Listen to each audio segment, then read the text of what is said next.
दोस्तों, एक और नया दिन और मैं बलजीत परमार हाजिर हूँ एक नई कहानी, एक नया किस्सा लेकर।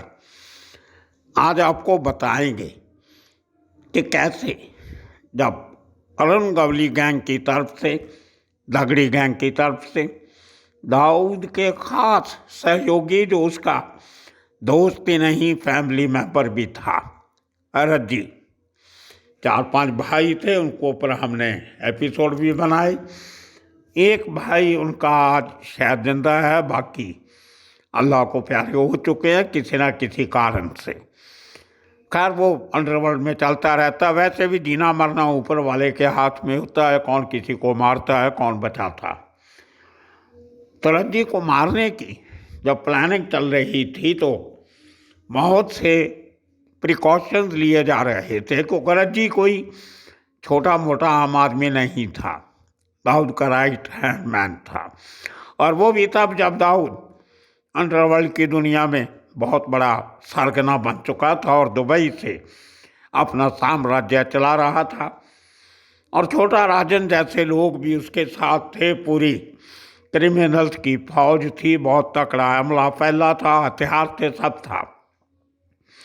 और तभी रज्जी को मारने का फैसला लेना ये दगड़ी गैंग के लिए बहुत बड़ा रिस्की काम था।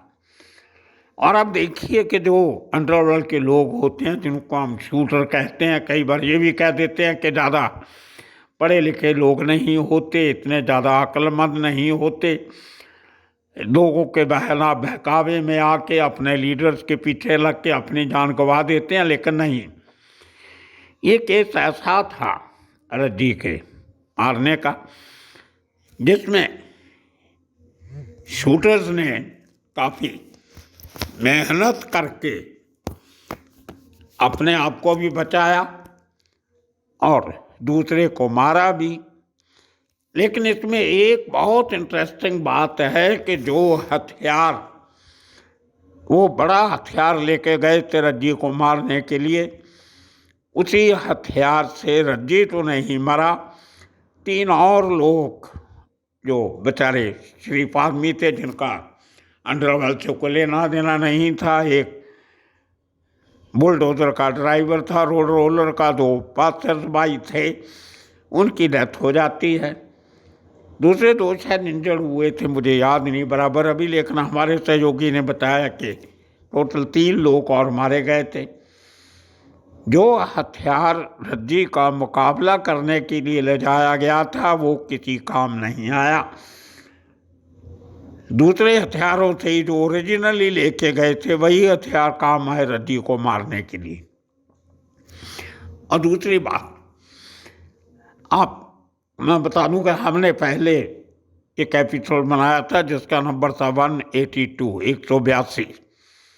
फिर बता देता हूँ, एपिसोड नंबर 182, वो आप जरूर देख लेना। आपको आज का जो ये किस्सा है इसमें और उसमें फ़र्क भी नज़र आएगा। और हम जब किसी भी मामले में कोई नई इनपुट आती है, कोई नया एलिमेंट आता है, वो आपके साथ जरूर शेयर करते हैं, क्योंकि हम हमेशा कहते हैं हर एपिसोड में, अगर कोई और नई बात सामने आएगी तो आपके साथ शेयर की जाएगी और हम अपना वादा पूरा करते हैं। जब कभी किसी भी केस में कोई नया तत्व सामने आता है आपको जरूर बताते हैं, होना भी चाहिए, क्योंकि हम जवाबदार हैं अपने सुनने वालों के और किसी के तो नहीं। खैर, रज्जी को मारने की प्लानिंग तो थी उसके दफ्तर के बाहर।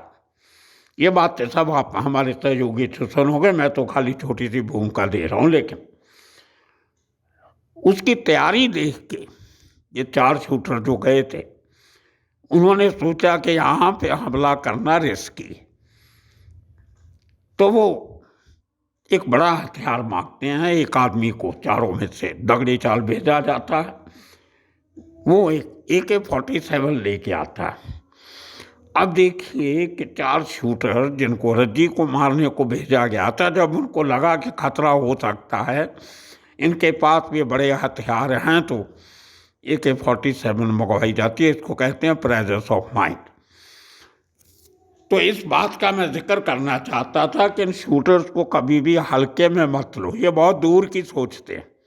खैर, जो पूरी कहानी हमारे सहयोगी आपको सुनाएंगे, नए एलिमेंट क्या क्या हैं इसमें, और वो हथियार कैसे पकड़े गए, कैसे हुआ। इसके साथ हम आपको कुछ तस्वीरें भी दिखा रहे हैं कि जो उन शूटर में जो लोग थे उनमें दो की तस्वीर एक ही साथ वो आपको दिखा रहे हैं, जिसमें सदा पावले और विजय टांडेल, ये दोनों आपको दिखा रहे हैं। और साथ में एक तस्वीर है जिसमें दाऊद इब्राहिम और रज्जी, जिसको मारने की जो तैयारी हो रही थी, वो खालिद पहलवान के साथ बैठे हुए। जो इस तस्वीर में आप देख सकते हैं, जो चेक शर्ट में है वो रज्जी है, और जो केपी खालिद पहलवान के साथ बेल्ट लगा के सफ़ेद कपड़ों में है वो दाऊद है। इसके साथ ही एक तस्वीर आपको और दिखा रहे हैं जिसमें छोटा राजन, दाऊद इब्राहिम और रज्जी बैठे हैं। ये शायद दुबई की फ़ोटो है पुरानी।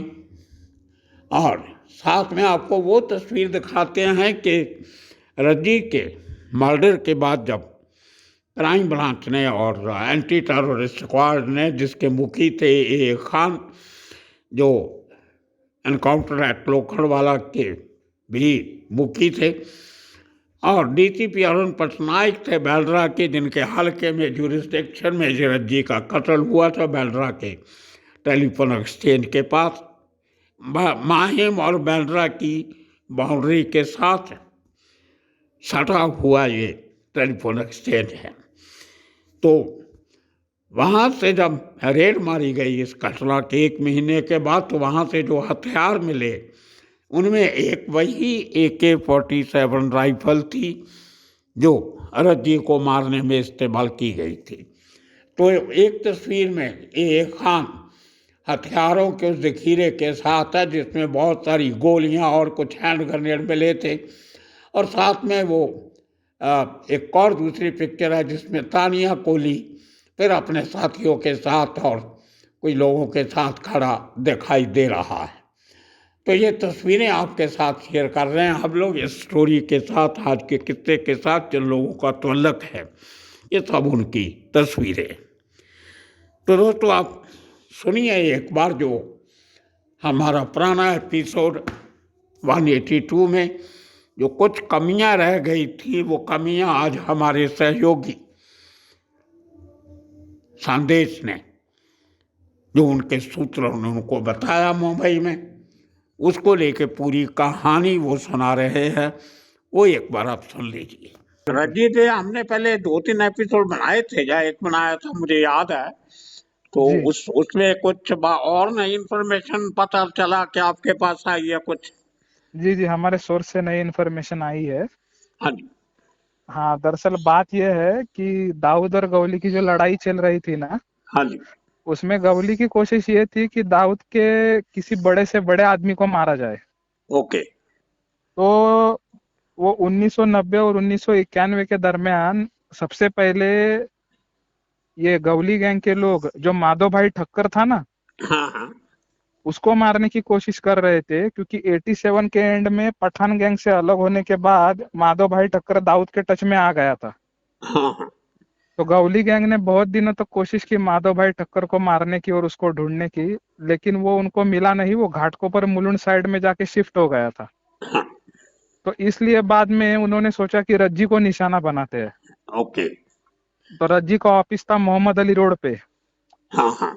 हाँ, तो इन लोगों ने सोचा था कि ऑफिस के आसपास जहां उसका आना जाना है वहां उसको मारेंगे। तो तारीख थी 31 मई 1991। ओके।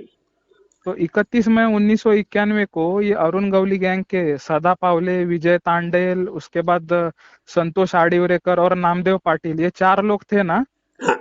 इन चारों ने वो मोहम्मद अली रोड पे रज्जी के ऑफिस के बाहर इन लोगों ने ट्रैप लगाया था उसको मारने के लिए, रज्जी को। ओके। और बहुत दिन पहले से उसकी रेकी वगैरह कर रहे थे, तो इन्होंने देखा कि उसकी गाड़ी भी ऑफिस के बाहर खड़ी थी और वो ऑफिस के अंदर बैठा था रज्जी। ओके। तो ये लोग वेट कर रहे थे कि रज्जी के बाहर निकलने का, कि उसको मारेंगे। अच्छा, ये सुबह की बात है, मॉर्निंग की? नहीं, मॉर्निंग की नहीं है, दोपहर की या शाम की कह लो आप, साढ़े ओके, तीन चार बजे के आसपास की। ठीक है। और इनको जो रज्जी की जानकारी देने वाला आदमी था, हाँ। उसने इनको जानकारी दी थी कि उस दिन रज्जी अपने ऑफिस से निकल के माहिम की तरफ जाने वाला है। ओके। हाँ, ये जानकारी इनके पास थी, गवली गैंग के पास। तो इन लोगों की कोशिश थी कि उसको ऑफिस के बाहर ही मार दे हम लोग। ओके। तो ये लोग बहुत टाइम से उसका वेट कर रहे थे वहां खड़े होके। तो इन्होंने देखा कि रज्जी की जो गाड़ी थी ना, हाँ। उसमें मतलब बाहर से एक दो लोग आए और वो गाड़ी में हथियार रख रहे थे, रज्जी की गाड़ी में। ओके।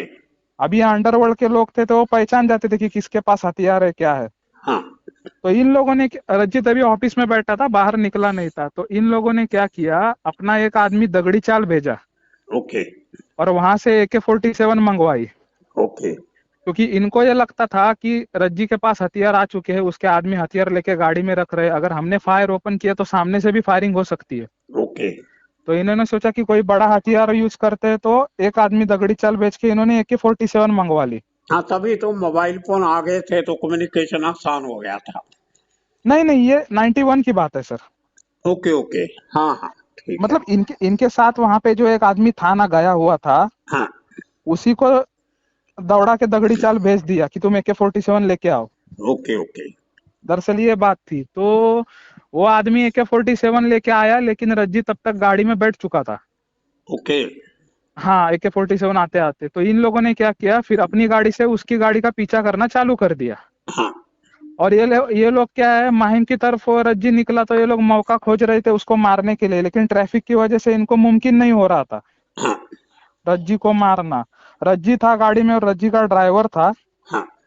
तो रज्जी का ड्राइवर माहिम की तरफ गाड़ी भगा रहा था। तो बाद में क्या हुआ, वो माहिम का जो टेलीफोन एक्सचेंज है ना, हाँ। उसके थोड़े पहले सिग्नल पे गाड़ी रुक गई रज्जी की। ओके। तो उस वक्त ये गवली गैंग की गाड़ी से विजय तांडेल वो AK-47 लेके नीचे उतरा ओके। रज्जी को मारने के लिए। लेकिन रज्जी का जो ड्राइवर था वो बहुत अलर्ट था। हाँ। तो उसने विजय तांडेल को पहले देखा कि उसके हाथ में AK-47 है। तो रज्जी के ड्राइवर ने ना विजय तांडेल को गाड़ी के अंदर से ही दो गोलियां मारी रिवॉल्वर से। ओके। और वो दोनों गोलियां विजय तांडेल को कमर के नीचे लगी। ओके। अब इससे यह हुआ कि दो गोलियां रिवॉल्वर की लगने के बाद ये विजय तांडेल लड़खड़ा गया। हाँ। हालांकि उसने भी फायरिंग शुरू कर दी थी AK-47 से, ओके। लेकिन तब तक रज्जी को गोली नहीं लगी थी। हाँ। तो विजय तांडेल जो रिवॉल्वर की गोलियों से जख्मी हुआ, तो उसने, उसकी जो AK-47 थी ना, वो लड़खड़ा गई हाँ। और उसका निशाना चूक गया। निशाना चूकने से क्या हुआ कि डिवाइडर के दूसरी तरफ, मतलब रोड के दूसरी तरफ, हाँ। एक रोड रोलर काम कर रहा था BMC का। हाँ। अच्छा, वो रोड रोलर चलाने वाला जो आदमी ऊपर बैठा था ना, हाँ। तो गलती से विजय तांडल के AK-47 की एक गोली उस रोड रोलर चलाने वाले आदमी को लगी। ओके। और बाकी दो गोलियां वो दूसरी सड़क से एक औरत और एक छोटी बच्ची घर जा रहे थे अपने, वो दोनों को लगी। तो तीन लोग बिना वजह मारे गए उसमें, जिनकी कोई गलती नहीं थी। हाँ। जब सदा पावले, नामदेव पाटिल, इन लोगों ने देखा कि विजय तांडेल को दो गोलियां लगी है, हाँ। तो ये लोग गाड़ी से उतर गए। फिर उन्होंने अपने रिवॉल्वर और पिस्टल चला के रज्जी को मार दिया गाड़ी के अंदर। ओके। अब सर क्या है, ये घटना हुई थी रज्जी को मारने की 31 मई 91 को। हाँ। इसके ठीक एक महीने बाद, मतलब 30 जून 91 को ATS की रेड होती है दगड़ी चाल पे, ओके। जिसमें खान थे, अप्पा साहब कदम थे, दोनों ACP, हाँ। और अरूप पटनायक उस टाइम DCP थे। ओके। और SRPF की 3 प्लाटून भी उस रेड में शामिल थी। हाँ। तो ये जो AK-47 रज्जी को मारने के लिए विजय तांडेल ने इस्तेमाल की थी ना, हाँ। वो AK-47 एक महीने बाद उस रेड में दगड़ी चाल से रिकवर हुई थी। ओके। उसके साथ बहुत सारी हाँ, गोलियां, ये ग्रेनेड। बैलरा में हुआ था इंटीरियर माहिम और बैलरा का जो बैलर है, बॉर्डर है ना जो। हाँ, वो थोड़ा पहले, माहिम से थोड़ा पहले। हाँ, बांद्रा के साइड में तो जो पटनायक था वो बांद्रा का डीसीपी था तभी। जी जी जी। हाँ।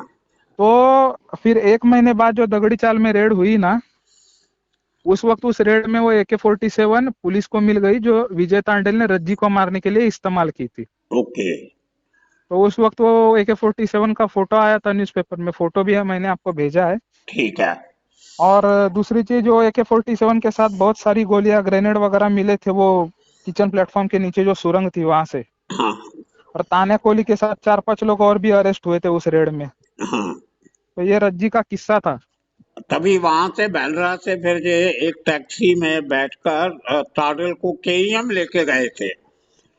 हाँ, के आपने उस के पे हाँ एपिसोड भी बनाया था। हाँ हाँ, KEM हॉस्पिटल में दाखिल करवाया और उसको बाहर से ही उसके ऊपर स्ट्रेचर के ऊपर छोड़ के कैजुअलिटी के बाहर ही छोड़ के भाग गए थे, दाखिल भी नहीं करवाया उसको। नहीं नहीं, दाखिल भी नहीं करवाया उसको, केम के गेट पे छोड़ के लोग हाँ भाग गए थे।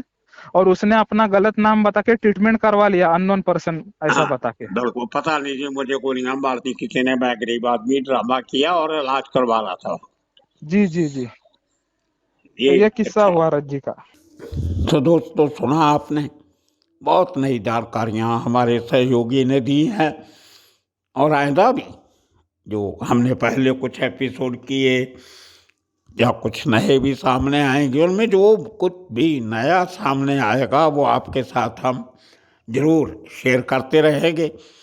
ये अंडरवर्ल्ड की दुनिया ऐसी होती है कि इसमें लोग कहते तो बहुत है कि हमें सब कुछ पता है, लेकिन कैमरे के सामने आने से या रिकॉर्ड करके भेजने से हर आदमी कतराता है, डरता भी है। दोनों तरफ से डर होता है, एक पुलिस की तरफ से भी होता है और एक ये गैंगस्टर्स की तरफ से भी होता है।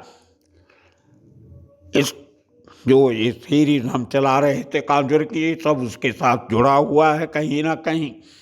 वहाँ भी हमारे कुछ सोर्सेस को जो हमसे बात कर रहे थे, उनको क्राइम ब्रांच के अफसरों के फ़ोन आने शुरू हो गए, आप क्या कर रहे हो, आप आराम से बैठो, ये सब बातें मीडिया को बताने की ज़रूरत नहीं है।